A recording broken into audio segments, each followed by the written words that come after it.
ये एक DCA company का एंगल ग्राइंडर है। मॉडल नंबर यहाँ से आप देख सकते हो, ये क्लियर आपको नजर आ रहा होगा। इसको एक बार चालू करके देखते हैं थोड़ी।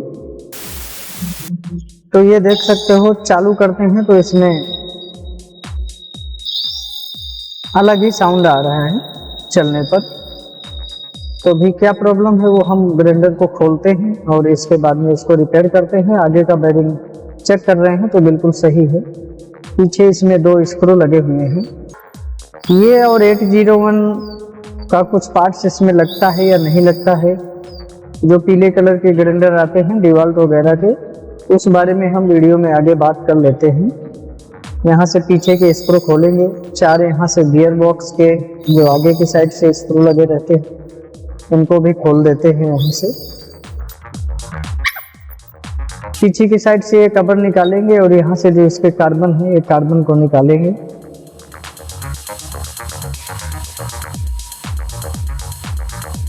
ये जो प्रेशर के लिए पट्टी लगी रहती है यहाँ से स्प्रिंग जैसी, इसको इस तरह से साइड में फंसा देंगे। और इसके कार्बन अभी इतने कुछ बचे हुए हैं। कार्बन चेंज करने का कस्टमर का रिक्वायरमेंट नहीं है अभी, इसलिए मैं इसमें नया कार्बन नहीं डालूंगा। इन्हीं से अभी काम चलेगा। और आर्मेचर अभी स्पार्किंग नहीं कर रहा है तो ये कम से कम अभी 10 से 15 दिन तक कार्बन आराम से चल जाएगा। तो इस तरह से पट्टी खिसका करके कार्बन को उसी जगह फंसा रहने देते हैं। पट्टी जरूर उठा देना है। आगे से यहाँ से इसको खोलेंगे और जो इसका आर्मेचर है ये निकाल लेंगे यहाँ से बाहर। इस तरह से हमने इसको बाहर निकाल दिया है। और पीछे का जो बेरिंग है देखिए इस तरह से पूरा टूट चुका है। आर्मेचर और फील्ड कॉइल की अगर बात करें तो इसमें 801 का आर्मेचर और 801 मॉडल का फील्ड कॉइल दोनों ही लग जाएंगे। आप लोग मार्केट से जो भी चीज़ अगर कभी खराब होती है तो ले करके और आप उसको इसके अंदर यूज कर सकते हो। पीछे बेरिंग टूटा हुआ है तो अच्छे से फील्ड कॉइल में टेस्टिंग कर लेना है, कहीं कोई छोटा छोटा पारा वगैरह कुछ फंसा तो नहीं है। अंदर से अच्छे से यहाँ से सभी चेक कर लेना है। कुछ भी बेरिंग का टूटा हुआ पार्ट्स अंदर नहीं रह जाने चाहिए। और यहाँ पर जो एक 607 नंबर पीछे वाले बेरिंग के ऊपर जो ये कवर लगता है, स्लीव जिसे बोला जाता है, इसको भी हम लोग यहाँ से निकाल लेते हैं बाहर। पीछे की साइड से इस तरह से ये गर्म हो करके पूरी तरह से चिपक जाता है पीछे। और ये देखिए यहाँ से निकालने पर चिपक गया था तो ये फट भी गया है। इसको भी हम लोग दूसरा चेंज कर देंगे। और देखिए पीछे चारों तरफ की जो बॉडी है वो खराब हो चुकी है। और जो आर्मेचर इसमें 801 का डाला गया है, पीछे वाला जो भाग रहता है सॉफ्टिंग का आर्मेचर का, वो इसके साथ में जो पड़ के आता है वो थोड़ी छोटा रहता है। जो ये इतना भाग है ना पीछे वाला उठा हुआ जिसमें बेरिंग फंसा है, यहाँ तक ही हमारा कंपनी से जो आता है इस टाइप का आर्मेचर आता है। अब इसमें पहले से ऑलरेडी इस आर्मेचर को डाल दिया गया है तो पीछे इसमें ब्लैक कलर का होल बन गया है। आप चाहो तो इसको पीछे वाला जो भाग है इसको कटिंग भी कर सकते हैं। तो सबसे पहले ये जो बेरिंग का टुकड़ा अंदर फंसा हुआ है इसको इस तरह से प्लेट की सहायता से हम लोग बाहर निकाल लेते हैं।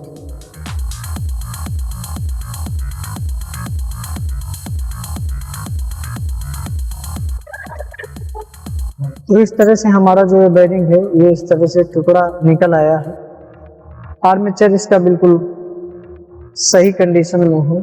और अभी डाल करके चालू करते हैं तो हमको और अच्छे से पता भी चल जाएगा स्पार्किंग है।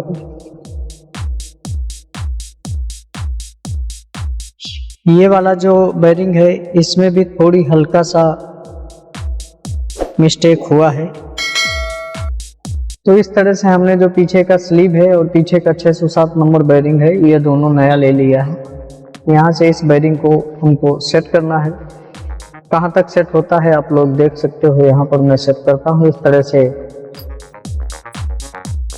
और या फिर इस तरह का कोई सी का 801 का जो गियर रहता है या फिर CM4SA का गियर रहता है,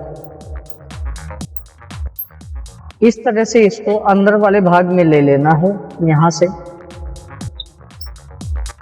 अब देखिए पीछे वाला जो वेस्टेज भाग निकला है सॉफ्टिंग का, वो ओरिजिनल आर्मेचर जो इसका आता है वो नहीं रहता है, हम उसको कटिंग भी कर सकते हैं, लेकिन पीछे की साइड में इसमें ऑलरेडी पहले से होल बन चुका है, तो हम इसको इसी तरह से लगा रहने देते हैं। आर्मेचर इसमें दूसरा चेंज किया हुआ है, तो जो उठा हुआ भाग सॉफ्टिंग का दिख रहा है, अगर आप उसको कटिंग करके भी डाल दोगे, ग्राइंडर से उसको पीछे का भाग काट दोगे, तो भी आपका कोई भी नुकसान नहीं होने वाला है, आराम से चलेगा। चलिए, अभी ऑलरेडी पहले से इस तरह से इसमें देख सकते हो पीछे एक काला कलर का होल जैसा नीचे तक हो गया है बॉडी में। इसी कारण से हो गया है क्योंकि ये लंबी सॉफ्टिंग वाला आर्मेचर इसमें डाल दिया है। 801 का आर्मेचर आप डाल सकते हो। पीछे का जो उठा हुआ भाग था जो मैंने आपको दिखाया उसको कटिंग करके, तो 80 का आर्मेचर इसमें हमने सेट कर दिया है 801 का। और यहाँ से स्लीव है ना, देख सकते हो चारों तरफ से जो बॉडी है ना गर्म होकर के साइड साइड में थोड़ी कड़क हो जाती है, पिघल जाती है, तो स्लीव में ग्रीस लगाइए। ग्रीस लगाने के बाद में जैसे मैंने स्क्रू ड्राइवर से पीछे की साइड में इसको खिसकाया, उसी तरह से थोड़ी इसको आराम से स्लीव के साथ में बेरिंग को पीछे सेट करना है।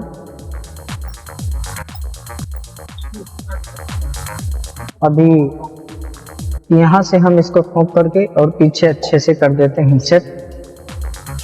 तो ये हमारा यहाँ से देख सकते हो आर्मेचर है वो सेट हो चुका है। ये गियर के ऊपर लगा देते हैं ग्रीस। ऊपर की साइड 608 नंबर का बेरिंग आर्मेचर में, और नीचे की साइड जो हमने चेंज किया है वो 607 नंबर का बेरिंग है। आप लोग पावर टूल्स की या बेरिंग की शॉप से लेकर के चेंज कर सकते हो, बहुत ही सिंपल तरीका है चेंज करने का। अब चलिए इसके जो आगे के स्क्रू हैं ये चारों हम लोग यहाँ से फिट कर देते हैं।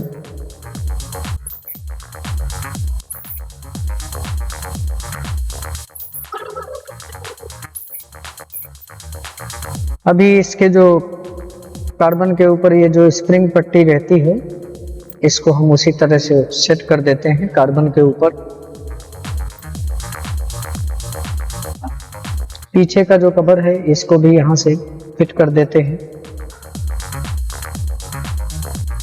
आप लोगों का डाउट दूर करने के लिए मैंने इसमें फील्ड कॉइल और आर्मेचर को भी बता दिया है कि आप 801 का आर्मेचर और फील्ड कॉइल दोनों इसके अंदर डाल सकते हो, क्योंकि इसका सेम टू सेम ओरिजिनल जो आता है वो सभी जगह पर मिलना मुश्किल हो जाता है।